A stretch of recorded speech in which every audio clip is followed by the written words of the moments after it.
I watched my sister Emma hit post on Instagram, uploading the most humiliating photo of my cystic acne to her 50,000 followers. Again, this wasn't the first time she'd destroyed me like this, and after everything I'd been through, after I was inexplicably reborn with all my memories intact, here we were, living the same nightmare. Her phone buzzed with notifications as comments flooded in. OMG, poor Mia. That's so gross. How can they be sisters?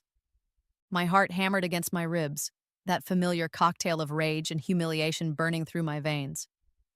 The bitter taste of betrayal coated my tongue as I stood in her doorway, watching her scroll through the cruel comments with obvious satisfaction.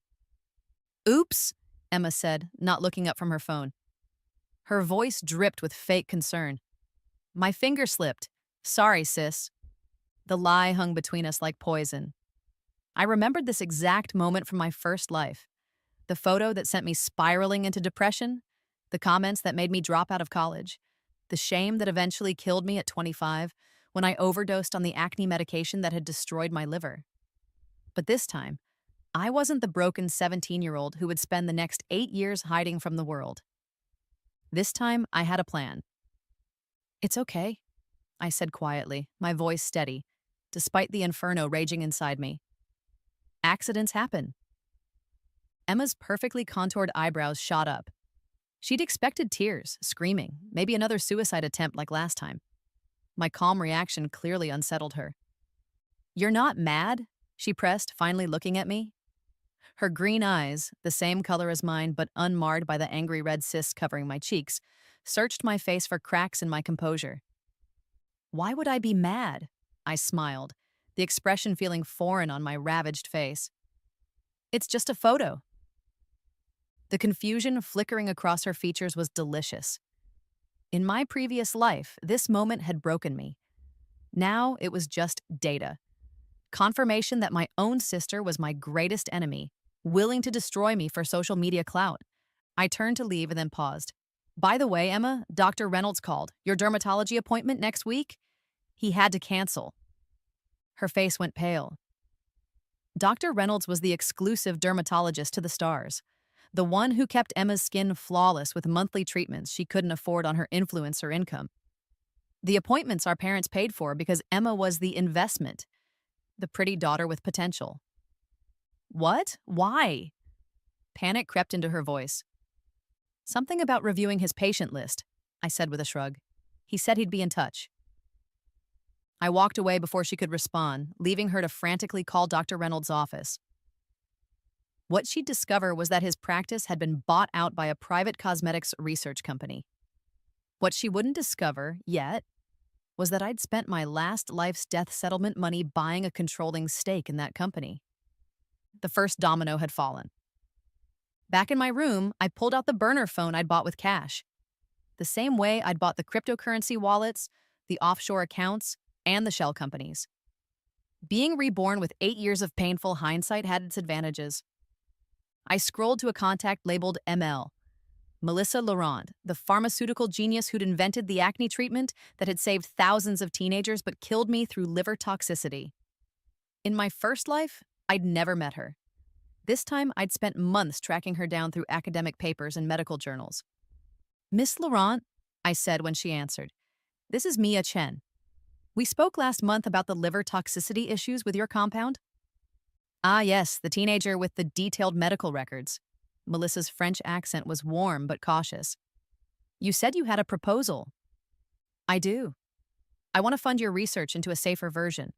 Full funding, complete anonymity, and you keep all the patents. I only want one thing in return. Which is? When you perfect the formula, I want exclusive access for 6 months before it goes to market. Silence stretched across the phone line. I could practically hear her calculating the implications. Unlimited research budget, no corporate interference, the chance to revolutionize acne treatment without the pharmaceutical giants breathing down her neck. How much funding are we discussing? She asked finally. $5 million to start. More if needed. Another pause. And you're 17? I'm an emancipated minor with a very good investment portfolio. I lied smoothly. The truth that I'd died and been reborn with knowledge of stock market crashes and cryptocurrency booms? wasn't exactly believable. Very well, when can we meet? I'll be in Paris next month. Bring your research. I hung up and opened my laptop. Emma's Instagram post had already reached 100,000 views. The comments, a cascade of cruelty that would have destroyed the old me. Instead, I screenshotted every single one, adding them to the digital file labeled evidence. My phone buzzed with a text from my supposed best friend, Zoe. OMG, babe, just saw Emma's post. Are you okay? That photo is so bad. I stared at the message, remembering how Zoe had pretended to comfort me in my first life, while secretly feeding information to Emma.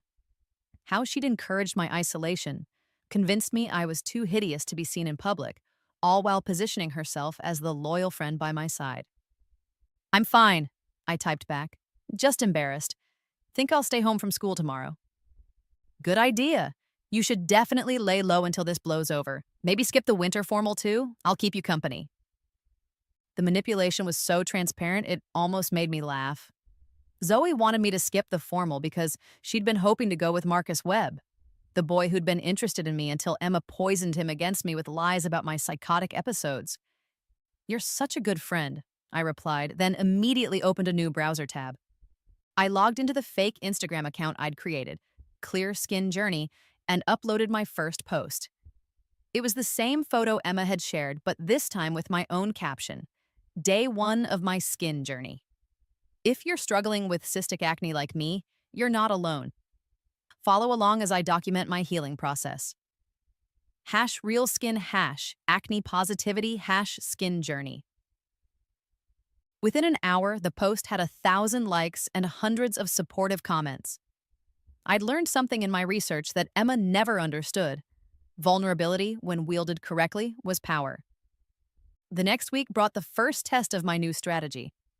At lunch, I sat at my usual table in the far corner of the cafeteria, the spot where the freaks gathered away from prying eyes.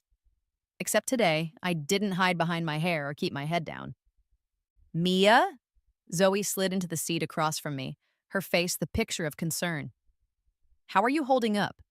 I saw that viral post has over 1 million views now. I know, I said, taking a bite of my salad. It's actually been amazing. Zoe's perfectly glossed lips parted in confusion.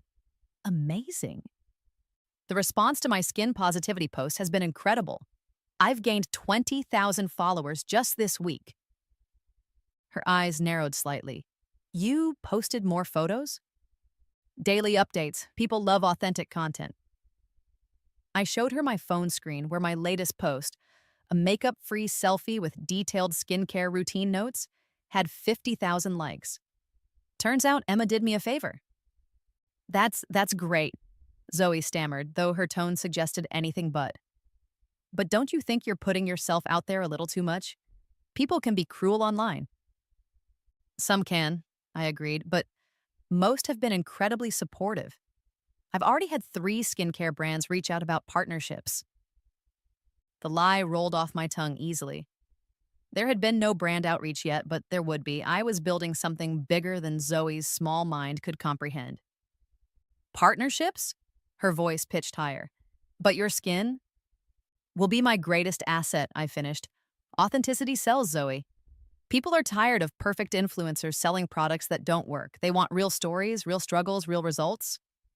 I watched her process this information, saw the exact moment she realized I wasn't following the script.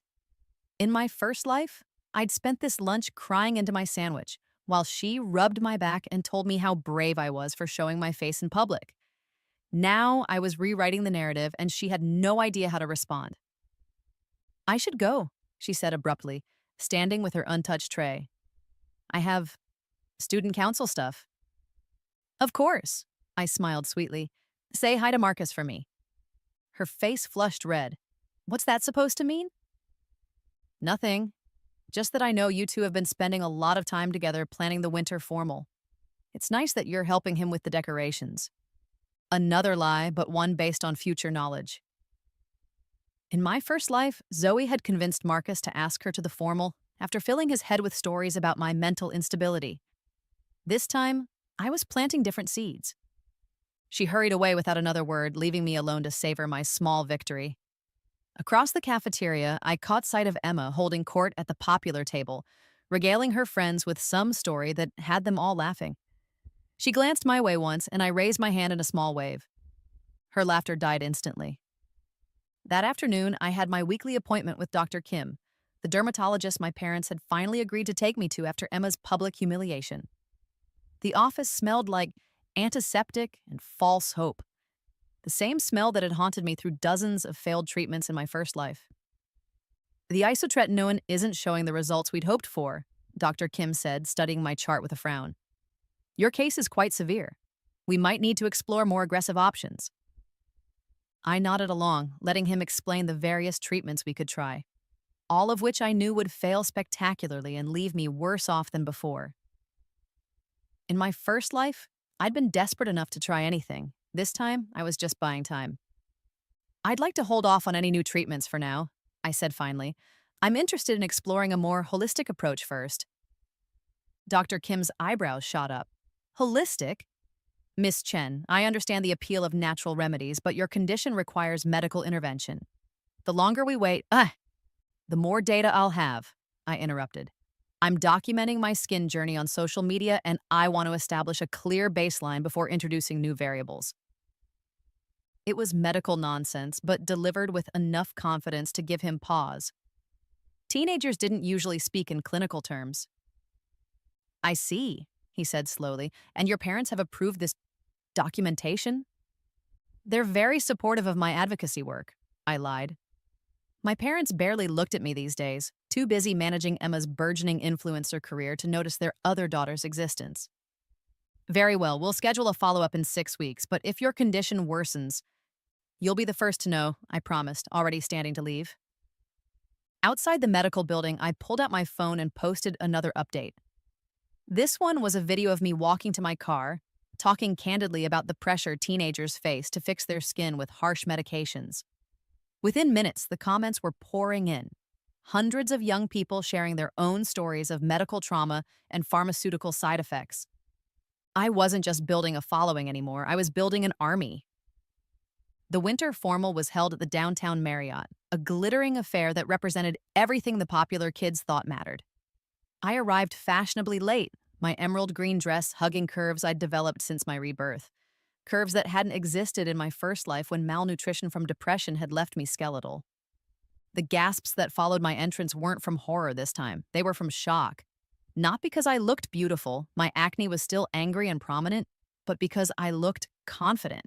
I held my head high, my skin makeup-free except for a bold red lip that made my complexion seem intentional rather than tragic. Mia? Marcus Webb appeared at my elbow, his eyes wide with something like awe. You came. Did you think I wouldn't? I smiled, accepting the compliment hidden in his surprise. I love dancing. You look... He searched for words, his gaze traveling over my face with an expression I remembered from my dreams. You look amazing. In my first life, Marcus had been my first love, the boy who'd initially seen past my skin problems until Emma and Zoe poisoned him against me. Tonight, he was seeing me again, not as the broken girl hiding from the world, but as someone worth knowing. Thank you, I said simply. You clean up pretty well yourself. He laughed, the sound bright and genuine. Would you like to dance? I felt eyes on us from across the room. Emma, resplendent in a silver dress that cost more than most people's rent, was staring at us with undisguised shock. Zoe stood beside her, equally stunned. They'd expected me to stay home, to hide away like I had before. I'd love to, I told Marcus, taking his offered hand. As we moved onto the dance floor, I caught snippets of whispered conversations around us. Is that really Mia Chen? She looks so different. Did you see her Instagram? She's got like 100K followers now. The numbers were actually closer to 150K, but who was counting? I owe you an apology, Marcus said as we swayed to the music. I've been an idiot these past few months. Zoe said, well, it doesn't matter what she said. I should have talked to you directly. What did she say? I asked, though I already knew. He looked uncomfortable. That you were struggling with some mental health stuff? That you needed space to work through things? That it would be better if I kept my distance? And you believed her? I wanted to respect your privacy, he said defensively. But watching your post this week, you don't seem like someone who needs space. You seem like someone who's been isolated when you should have had support. Bingo! The seed of doubt I'd planted was growing. Zoe means well, I said diplomatically. But sometimes people project their own insecurities onto others. Maybe she was struggling and assumed I was too. It was a masterful manipulation, planting the idea that Zoe was the unstable one, while maintaining my own moral high ground. Marcus nodded thoughtfully, his analytical mind already reassessing months of conversations. Can I take you out sometime? He asked as the song ended. Properly, I mean, not as friends, but as a date. I'd like that, I said, meaning it. Marcus had been a good person in my first life, just misguided by people I'd trusted. This time, I'd make sure he got better information. The evening was going perfectly until Emma appeared at my side like a beautiful storm cloud. Mia, she said, her voice tight with forced cheer. I didn't expect to see you here. Why wouldn't I be here? I turned to face her, noting how the camera flashes from social media posts had followed her across the room. I bought my ticket 2 months ago. It's just after what happened online. She trailed off, clearly hoping I'd fill in the emotional devastation she'd expected to cause. You mean my viral post? I smiled brilliantly. That's been amazing for my platform. I should thank you for the initial boost. Emma's perfectly applied makeup couldn't hide the confusion creeping across her features. Your platform? My skin positivity advocacy. Haven't you been following at Clear Skin Journey? I pulled out my phone and showed her the screen. 150,000 followers and growing. Several brand partnerships in the works. It's turning into quite the business.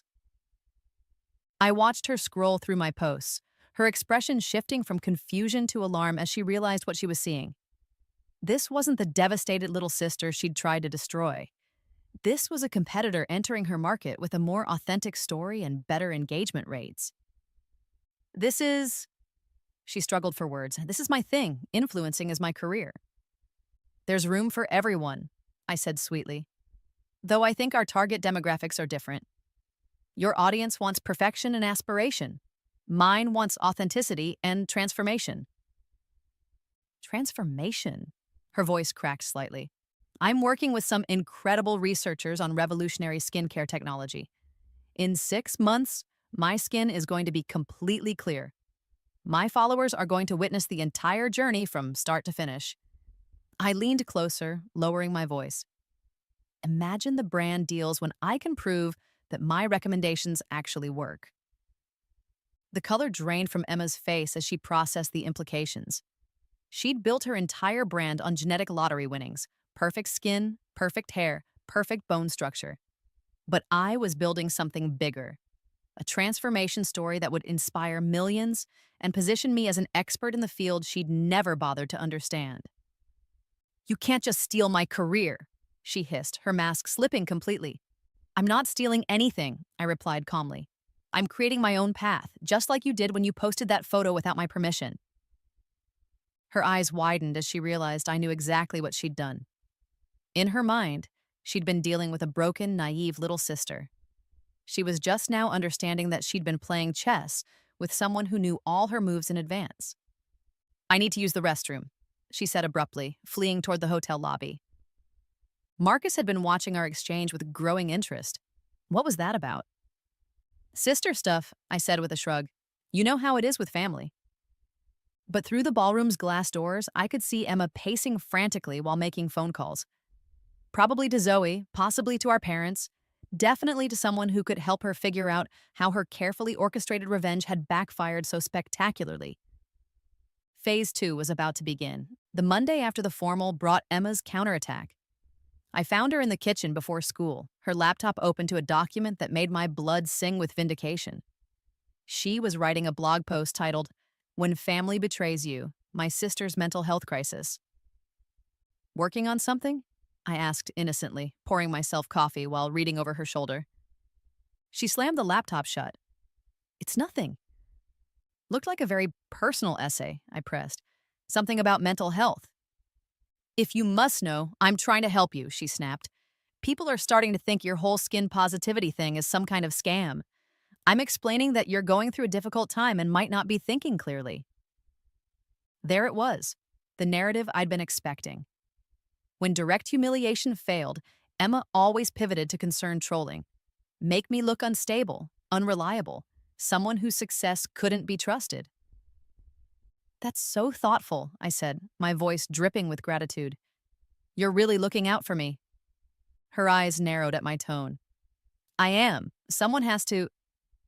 Absolutely. In fact, I think you should post it. What? She blinked in confusion. Your blog post. You should definitely publish it. Today, if possible. Emma stared at me like I'd grown a second head. You want me to publish an essay about your mental health struggles? Why wouldn't I? You're my sister. If you think it would help people understand my journey better, I trust your judgment. I could practically see the gears turning in her head. This wasn't the reaction she'd planned for. In her experience, threatening to expose my vulnerabilities made me crumble. Now I was encouraging her to follow through, and she couldn't figure out why. Fine, she said finally, but don't come crying to me when people start questioning your credibility. I would never dream of it, I promised, then headed upstairs to get ready for school. 2 hours later, Emma's blog post went live on her website and social media accounts. It was a masterpiece of manipulative concern, painting me as a troubled teenager using social media for validation while struggling with body dysmorphia and depression. She positioned herself as the worried sister trying to protect me from exploitation. What Emma didn't know was that I'd spent the weekend preparing for this exact scenario. By lunchtime, I'd posted my response, a video essay called When Family Becomes Your Biggest Bully. I didn't mention Emma by name, but I didn't need to. I simply told my story. How a family member had shared my private photos without consent. How they'd consistently undermined my confidence. How they'd tried to sabotage my healing journey because my success threatened their own platform. I included screenshots of Emma's cruel comments from my first viral photo, her attempts to isolate me from friends, and most damning of all, her immediate rush to pathologize my newfound confidence as mental illness. True family celebrates your growth, I said to the camera, my voice steady and sure. They don't try to tear you down when you start building yourself up. If someone in your life consistently makes you feel small, unstable, or broken, ask yourself, are they protecting you? Or are they protecting their own position as the together one in your relationship? The video went nuclear. Within 6 hours, it had been viewed 2 million times. The comments were overwhelmingly supportive, with thousands of people sharing their own stories of family members who'd undermined their confidence. Mental health advocates praised my articulation of emotional abuse patterns. Skincare brands started sliding into my DMs with partnership offers. Emma's carefully crafted blog post, meanwhile, was being torn apart in the comments section. People called her out for public shaming her sister, for violating my privacy, for trying to disguise jealousy as concern. Her follower count started dropping as people realized she wasn't the supportive sister she'd pretended to be. By the time I got home from school, she was waiting in my room like a tornado in designer clothes. "You've ruined everything!" she screamed, her perfect composure finally cracking. "Do you know how much damage you've done to my brand?" "Your brand was built on lies," I replied calmly, sitting at my desk to respond to some of the hundreds of DMs I'd received. "I just told the truth." "The truth? You made me look like a monster." "I never said you were a monster. I talked about my own experiences with family bullying. If people connected that to your behavior, maybe you should examine your behavior." She stared at me in horror, finally seeing me clearly for perhaps the first time in our lives. This wasn't her broken little sister anymore. This was someone who understood power, narrative, and public opinion better than she did. "Who are you?" she whispered. "I'm exactly who I've always been," I said, not looking up from my laptop. "The difference is that now I have a platform to show it." 2 months later, the package arrived. I signed for it at the door, my hand steady despite the magnitude of what I was holding. Inside the discreet medical shipping container was a small vial of clear liquid, Melissa Laurent's revolutionary acne treatment, perfected after decades of research and funded by my cryptocurrency fortune. 6 months of exclusive access, I murmured to myself, holding the vial up to the light. Just like we agreed. I'd spent the past weeks preparing my audience for this moment. Daily posts about my skincare research, interviews with dermatologists, deep dives into the science of acne formation and treatment. My followers, now approaching 500,000, were invested in my journey on a molecular level. Tonight's live stream would change everything. Hi, beautiful humans, I said to the camera, my setup now professional grade with ring lights and multiple angles. Tonight is the night we've all been waiting for. After months of research and consultation with leading dermatologists, I'm starting a revolutionary new treatment protocol. The comments flooded in faster than I could read them. People from around the world were tuning in to watch me take the first step in what would become the most documented skincare transformation in social media history. This isn't just about clear skin, I continued, holding up the vial. This is about proving that with the right resources, research, and determination, we can solve problems that have plagued humanity for generations. My acne didn't make me a victim, it made me a researcher. I applied the treatment exactly as Melissa had instructed, narrating each step for my audience.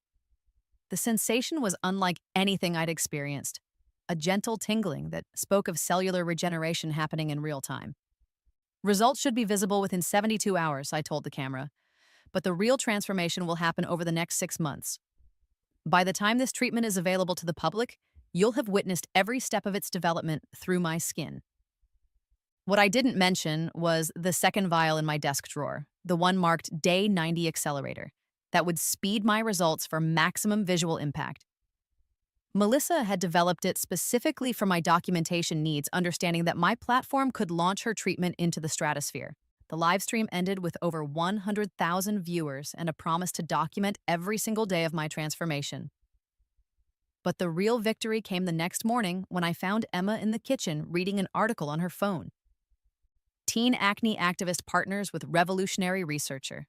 She read aloud, her voice hollow. Mia Chen's exclusive access to breakthrough treatment could make her the face of a billion-dollar skincare revolution. She looked up at me with something that might have been respect if it wasn't so clearly tinged with envy. How? She asked simply. I stopped waiting for someone else to fix my problems, I said, pouring coffee into my travel mug. I started solving them myself. But the money, the connections, the research were all available to anyone willing to look beyond the surface, I finished. You saw my acne as my weakness. I saw it as my niche. 3 months later, my transformation was undeniable. The angry cysts had shrunk to barely visible bumps. The red inflammation had faded to a healthy glow. My skin looked like I'd never had acne at all, except for the detailed documentation proving otherwise. My following had exploded to over 2 million people, with skincare brands offering 7-figure partnership deals just for the chance to be associated with my journey. But I turned them all down. I had something better in mind. I'm launching my own skincare line, I announced in a video that would eventually be viewed over 10 million times. Chen Skincare isn't just about products, it's about transformation. Every item in our line has been tested on real skin, with real problems, with real results. I held up the first product, a gentle cleanser formulated specifically for acne-prone skin using compounds from Melissa's research. The packaging was clean, medical grade, with before and after photos from my own journey. This isn't about perfection, I said to the camera. It's about progress. It's about proving that every skin concern is solvable with the right science. The pre-orders crashed our website 3 times in the first hour. By the 6-month mark, I was completely clear. Not a single blemish marred my skin, which now glowed with the health that only comes from scientifically proven treatments. My documentation had created the most compelling skincare story in social media history, and every major publication wanted to tell it. That's when the call came. Miss Chen, the voice was crisp, professional, unmistakably important. This is Miranda Westbrook from Vogue magazine. We'd like to feature you in our upcoming issue on beauty innovation. I set down my coffee, my heart racing despite my outward calm. I'm listening. We're proposing a 6-page spread, The Face of Transformation. You'd be our cover story, discussing your journey from acne activist to skincare entrepreneur. We believe your story embodies the future of beauty, authentic, scientific, accessible. The cover of Vogue, the ultimate validation in a world that had once rejected me for my imperfections. I'd be honored, I said simply. Wonderful. We'll be in touch with your team about scheduling. After I hung up, I sat in my penthouse apartment, purchased with Chen's skincare profits, and allowed myself a moment of pure satisfaction. Through the floor-to-ceiling windows, the city sprawled below me like a constellation of possibilities. My phone buzzed with a text from Emma. Saw the Vogue announcement. Congratulations. It was the first time she'd contacted me directly in months. Her own influencer career had plateaued around 200,000 followers, while mine soared past 3 million. The sister who'd once been the family's golden child now lived in the shadow of the sibling she'd tried to destroy. I didn't respond immediately. Instead, I opened Instagram and posted a photo of myself holding the first issue of Chen Skincare magazine, a quarterly publication I'd launched to cement my position as a thought leader in the beauty industry. The caption read, "Remember when they said your scars would never heal? Sometimes the best revenge is proving them wrong by thriving beyond their wildest imagination." #Transformation Tuesday #Chen Skincare #GlowUp. Within minutes, the post had thousands of likes and hundreds of comments from followers sharing their own transformation stories. I'd built more than a business. I'd created a movement. But the real victory was still to come. The Vogue cover shoot took place on a crystalline Tuesday morning in February. The studio buzzed with the energy of a major production. Makeup artists, photographers, stylists, and editors all orbiting around me like planets around the sun. "We want to capture the duality," the photographer explained, adjusting the lights. "The strength you found in vulnerability, the beauty you created from struggle." They photographed me in couture gowns and casual wear, with full makeup and completely barefaced. Every shot told a piece of my story. The girl who'd been broken by cruel words. The woman who'd rebuilt herself into something unprecedented. "There's something else," Miranda said during a break. "We'd like to extend an invitation to the Met Gala. Anna believes your story represents everything fashion should be moving toward: authenticity, innovation, social impact. The Met Gala, the ultimate fashion event, where celebrities and influencers competed for the most memorable looks. I'd be walking the red carpet, not as someone famous for being famous, but as someone who'd earned their place through genuine achievement." "I accept," I said, though inside I was calculating the impact. The Met Gala would cement my transition from skincare entrepreneur to cultural icon. Every brand in the world would want to work with me. "Excellent. We'll have our styling team reach out about your look." As the crew set up for the final shots, I thought about Emma. She'd spent years building a platform based on genetic luck and family money. I'd built mine on scientific innovation and authentic storytelling. The contrast couldn't be more stark. The cover was released 3 weeks later. There I was, larger than life, my skin luminous and perfect, my eyes clear and confident. The headline read, "The Acne Activist Who Changed Beauty Forever." Inside, the article detailed my journey from bullied teenager to scientific entrepreneur, complete with before and after photos that had become iconic in the skincare community. But the real moment of triumph came that evening, when I found Emma in our family's living room, the magazine spread open on the coffee table in front of her. She was crying, not the angry tears of frustration I'd seen before, but the quiet tears of someone who'd finally understood the magnitude of their miscalculation. "I destroyed you," she whispered without looking up. "That photo was supposed to destroy you." I sat beside her on the couch, noting how different we looked now. She was still beautiful, but there was a brittleness to her perfection that hadn't been there before. The stress of watching her sister surpass her had taken its toll. "You didn't destroy me," I said gently. "You gave me the push I needed to become who I was meant to be." "I don't understand," she sobbed. "How did you do it? How did you turn the worst thing that ever happened to you into this?" I looked at the magazine cover, at the face that had once been covered in angry cysts and was now gracing newsstands around the world. "I stopped seeing my problems as something that happened to me," I said. "I started seeing them as something I could solve for everyone." Emma looked at me then, really looked at me, as if seeing me clearly for the first time in our lives. "Can you ever forgive me?" she asked. The question hung between us like a bridge neither of us had expected to cross. In my first life, I'd spent years desperate for her approval, her love, her acknowledgement that I mattered. In this life, I'd learned that forgiveness wasn't about absolving others, it was about freeing yourself. I forgave you the moment I realized your opinion of me didn't define my worth, I said truthfully. But forgiveness doesn't mean forgetting. It doesn't mean we go back to how things were. I know. Her voice was small, childlike. I just, I want to be better, to be the sister you deserved. Then be that sister to someone else, I said. Use your platform to lift people up instead of tearing them down. Stop seeing other women as competition and start seeing them as collaborators. It was more grace than she deserved, but I'd learned that holding on to anger was like drinking poison and expecting the other person to die. My success was its own revenge. I didn't need her destruction to feel complete.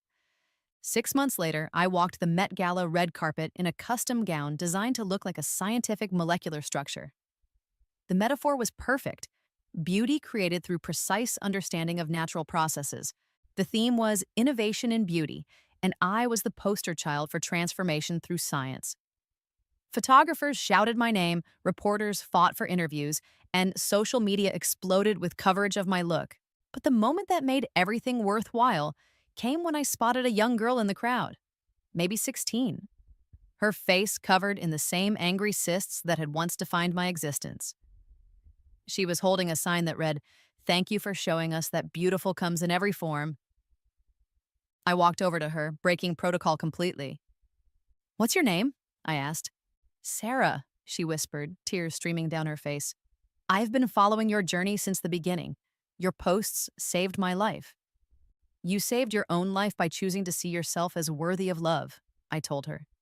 "Don't ever let anyone convince you otherwise." Security tried to move me along, but I ignored them, taking out my phone to get Sarah's contact information. "I want to sponsor your skincare journey," I said. "Full access to our treatment line, plus documentation support if you're interested in sharing your story." Her eyes went wide. "You do that for me?" "I do that for the girl I used to be," I said, "and for the woman you're going to become." As I continued down the red carpet, I thought about the girl who'd stood in Emma's doorway 8 months ago, watching her sister destroy her with a single Instagram post. That girl had been broken, humiliated, convinced she was too damaged to be loved. This woman owned a multi-million-dollar skincare company, graced the cover of Vogue, and walked red carpets as a living proof that transformation was possible.